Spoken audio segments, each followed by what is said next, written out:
皆さん、こんにちは。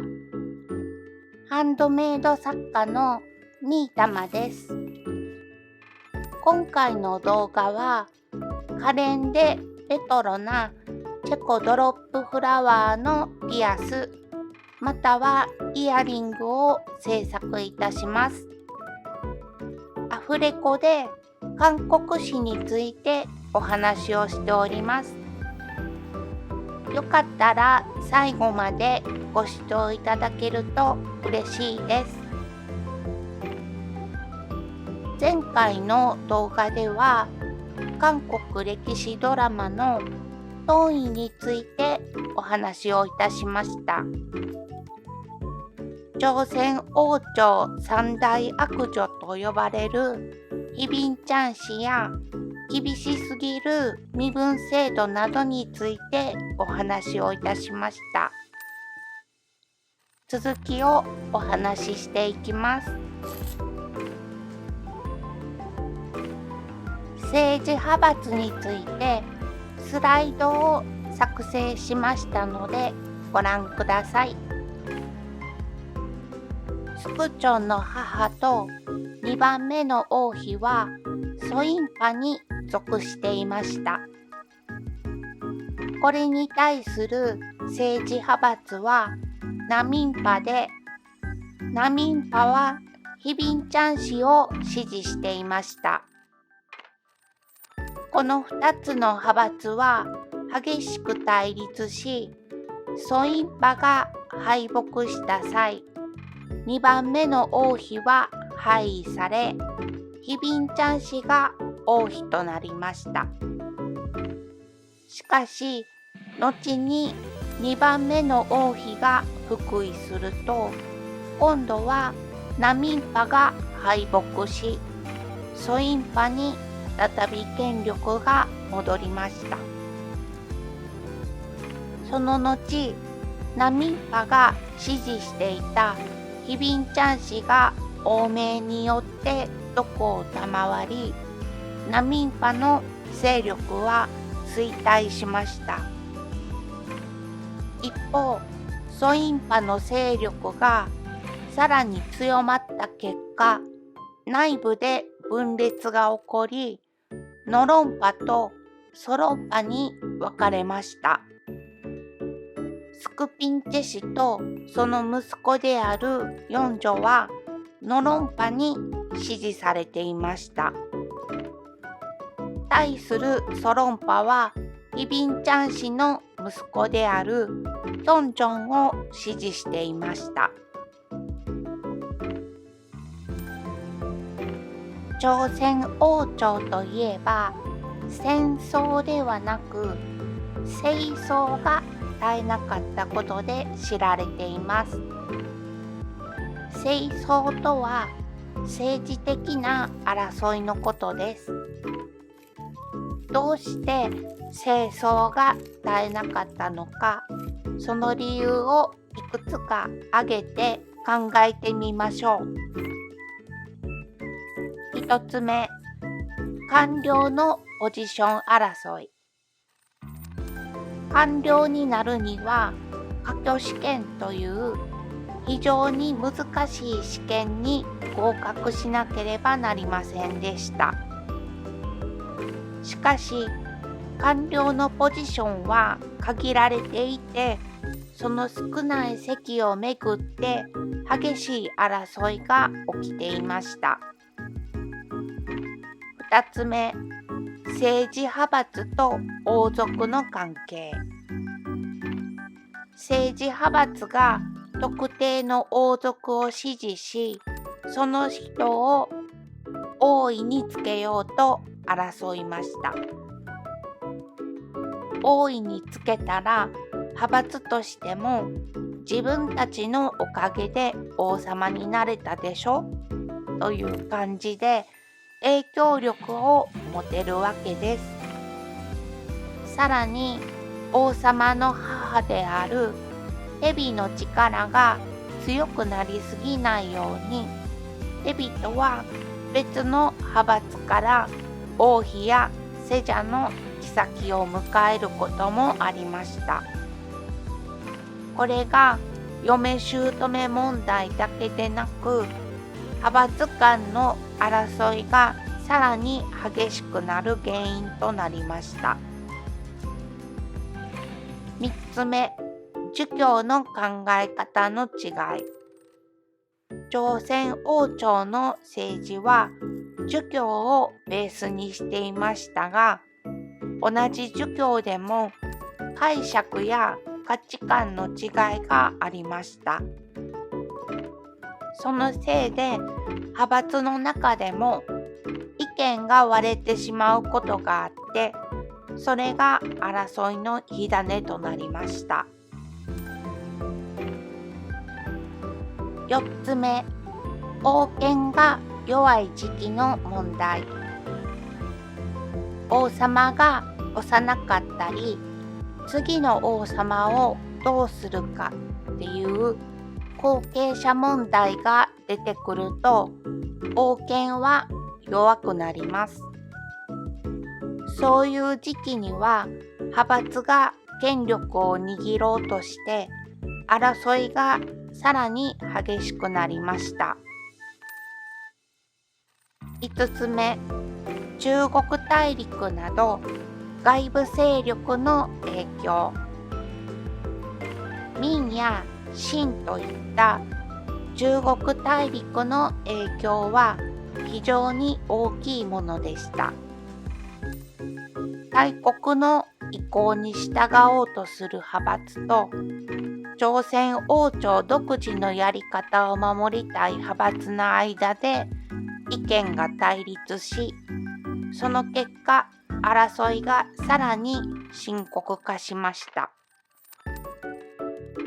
6つ目、争いの形が政争にとどまった理由。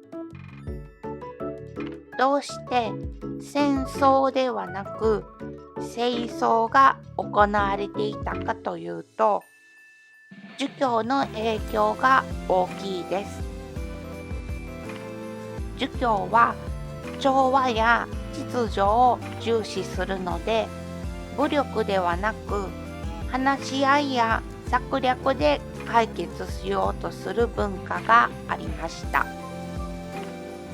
また、中央集権体制がしっかりしていたので、大規模な内乱になりにくい仕組みになっていました。これらのいろんな要因が絡み合って、朝鮮王朝では政治的な争いが頻発しました。特に王族を巻き込んだ権力争いが派閥の対立を一層激しくしてしまい、争いが終わらない原因になっていました。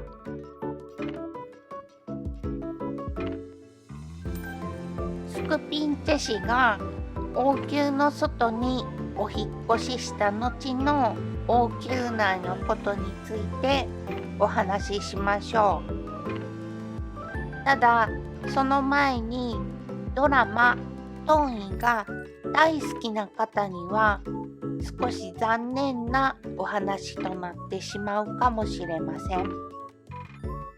聞きたくない方はここで動画を止めて次の動画へ進んでください。それではお話を進めていきます。実はスクチョンの寵愛がヒビンチャン氏からスクピンチェ氏に移ってそこで終わったわけではありません。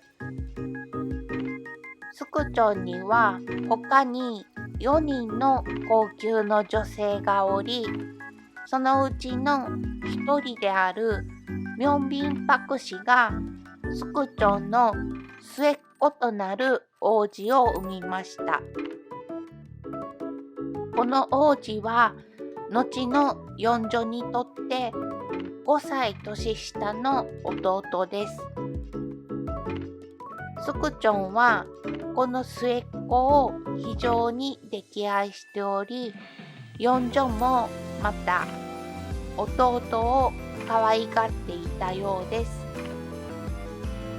実は末っ子の母であるミョンビンパク氏はスクピンチェ氏よりも古参の存在でした。ミョンビンパク氏がスーン三軍となったのは2番目の王妃が廃位された年のことで、スクピンチェ氏がスーン三軍となる3年前のことでした。ミョンビンパク氏はスーン三軍になってから約10年後に王子を出産しました。これらの出来事はスクピンチェ氏が王宮の外に出る前に起こったことです。スクピンチェ氏が王宮の外に出た後のお話をしましょう。ミョンビンパク氏はビンの地位を与えられ、彼女の末っ子が5歳の時に母であるミョンビンパク氏は亡くなりました。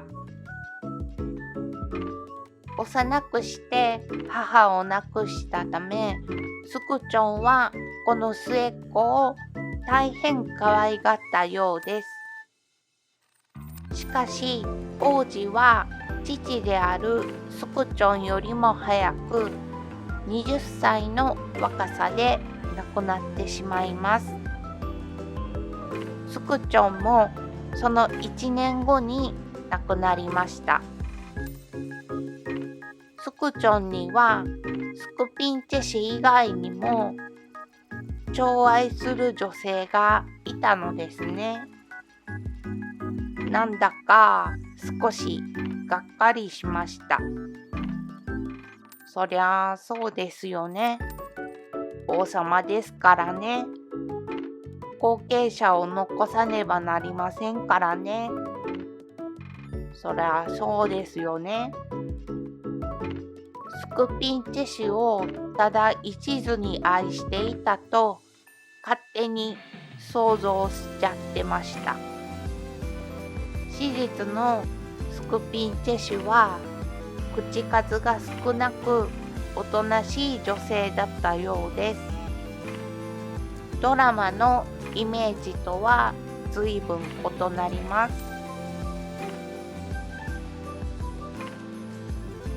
2番目の王妃には子供がいませんでした。したがってスクチョンには嫡子がいない状態でした。この場合、側室から生まれた諸子のうち、長男が次の王位継承者の第一候補となります。ヒビンチャン氏が産んだ王子が長男であるため、彼が世者となり、次の王位を約束されたのです。ヒビンチャン氏は2番目の王妃を受訴する必要はなかったように思います。彼女の息子が次の王として確定している以上、受訴の動機が見えにくいのです。受訴は2番目の王妃が病気で伏せている時期に行われました。ヒビンチャン氏がかつて奪われた王妃の座を取り戻したいという強い願望が動機だったのでしょうか。それほどまでに2番目の王妃を恨んでいたのでしょうか。それも王妃が元気な時ではなく病に伏している最中にです。ヒビンチャン氏自身がどうしても王妃に返り咲きたいという強い思いを抱いていたのでしょうか。一方で、スクピンチェ氏にははっきりした動機がありました。ヒビンチャン氏の息子がセジャである限り、スクピンチェ氏の子がセジャとなる可能性は低い状況でした。スクピンチェ氏にとって一発逆転のためには、ヒビンチャン氏に罪をかぶせる方が有利だったと言えるでしょう。特に2番目の王妃が亡くなった40日後にスクチョンに呪詛のことを告げたのも疑問です。なぜすぐに告げなかったのでしょうか。呪詛が本当で確かな証拠をつかむまで待っていたのか、あるいは何か別の準備のために40日が必要だったのか、疑わしいところです。スクチョンがこの呪詛を聞かされたとき、どのように感じたのでしょうか。少し考えてみましょう。